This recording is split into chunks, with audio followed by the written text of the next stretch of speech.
Quand Mouftakir m'a présenté le scénario, j'ai vu que nous avions fait à peu près le même parcours. Moi aussi, j'ai perdu mon père à 13 ans, en fait.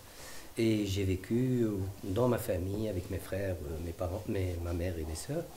Et je pense que nous n'avions pas fait le deuil de notre père tous les deux, quelque part. Donc ça, c'est la première chose qui m'a attiré.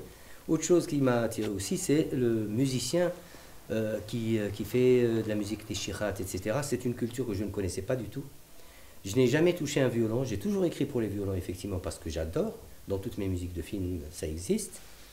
Et le seul défi, c'était d'abord d'apprendre à jouer un instrument qui s'appelle le violon. Et c'est très difficile si on ne commence pas très tôt, dans sa jeunesse, déjà à toucher à cet instrument. Mes doigts sont déformés par la guitare et le piano.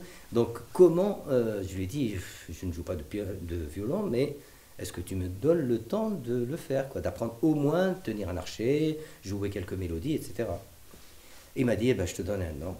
Et bien, depuis qu'on s'est quitté, tous les jours, je faisais 2 heures de violon chez moi.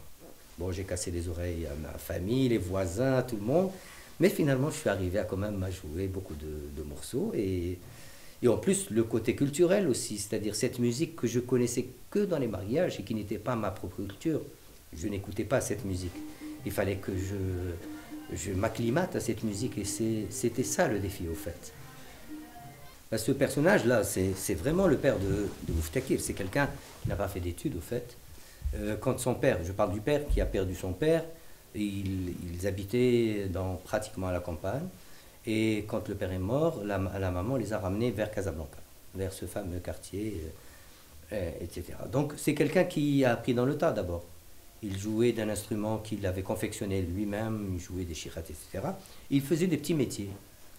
Soit il aidait à faire des courses, à laver les voitures, laver les vitres, etc. Et puis il a été adopté par un couple de Français, au fait. C'est pour cela qu'il était... Et ce couple de Français l'a adopté, au fait. Même s'il travaillait pour eux, il faisait des petites choses. On lui a appris à jouer du violon, du vrai violon, c'est-à-dire il faisait de la musique classique. Il connaissait les notes, mais il ne savait même pas écrire son nom, par exemple, ni en arabe, ni en français, quoi. Et il mangeait avec eux de temps en temps, donc il a appris à manger avec une fourchette et un couteau. Il voulait toujours être...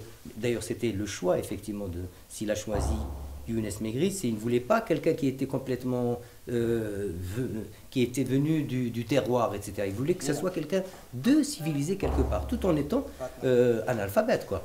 Mais c'est quelqu'un qui était très civilisé. Il savait s'habiller, même selon les moyens. Ses enfants, il voulait qu'ils soient d'une certaine manière. Et c'est ça, ce personnage qui est... Bon, il a été peut-être un peu enjolivé, peut-être avec... Mouftakir voulait que ça soit un personnage comme ça. Eh ben, depuis la première version que j'ai reçue, j'en ai reçu 50. Parce qu'on avait beaucoup de discussions ensemble. Il y avait des choses qui me gênaient dans son scénario. Pas sur le plan humain, sur le plan de sa famille, par rapport à sa mère, par rapport à son frère, par rapport à la mémoire de son père. Je lui disais, est-ce que tu crois que si on dit ça, ça ne va pas blesser ta mère? Est-ce que tu penses que ça ne va pas toucher? Et au fur et à mesure, ben, je suis devenu son papa, au fait. Et j'avais le souci d'être le papa dans le film et l'acteur qui devait jouer ce rôle-là. Mais comme nous avions travaillé longtemps ensemble, c'est-à-dire on s'est échangé beaucoup de choses, je parlais de mon expérience à moi, de mon père, de ma mère, etc. Et bien finalement, quand on a commencé à tourner, il n'avait plus rien à me dire. Je venais, il me disait, tu t'assois là et tu commences, et puis voilà.